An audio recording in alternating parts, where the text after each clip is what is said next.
இந்த அப்படி இதையும் கொண்டு போ. இது இந்த பினு ம். சாப்பிட்டது. நல்லா நல்லா இருக்கியாம்மா? இருக்கேனே. ஆ. எப்படி இருக்க? ஆ ஏன்னு சந்தேகமா பார்க்குறீங்க? அது என் கால் தான். நல்லா அடிபட்டிருக்கும் போல் இருக்கே. அதனால தானே கட்டு போட்டிருக்காங்க. டாக்டர் என்ன சொன்னாரு? 2 வாரம் ரெஸ்ட் எடுக்கணும்னு சொன்னாரு. அடக்கடவுளே! என்ன? இந்தா, என்ன இது? உன்கிட்ட வேலை செய்யறவங்க சாப்பிட்ட பில்லு. 2600ஆ? 2610 தான் பில்லு. உன் ஆளுங்கன்றதுனால தான் 10 குறைச்சி 2600 ஆக்கினேன். இருந்தாலும் இவ்ளோ. நீ அவங்களுக்கு எப்பவும் பரோட்டாவும் சால்னாவும் தானே வாங்கி கொடுப்ப.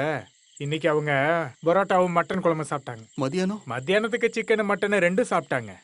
நைட்டுக்கும் தனியா பார்சல் வாங்கிட்டு போனாங்க. பார்சலா? அவங்க பிள்ளைங்களும் சாப்பிடணும்னு ஆசை இருக்காதா? அவங்க ஆசையெல்லாம் நிறைவேத்துறேன். என் கால் சரியாகட்டும். அப்புறம் உன் மேல இருக்கிற அன்பால தான் சொல்றேன். நீ 1 மாசம் நல்லா ரெஸ்ட் எடுத்துட்டு அதுக்கப்புறமா நீ வந்தா போதும். என்ன புரியுதா? எதுக்கு? என் பிசினஸ் கொஞ்சம் இம்ப்ரூவ் ஆகட்டுமே. ஆ சரி, நான் வரட்டுமா? சரி. அண்ணன் டீ? இல்ல, நான் கடையிலேயே குடிச்சிக்கிறேன். அப்பாடா, 10 ரூபாய் லாபம்.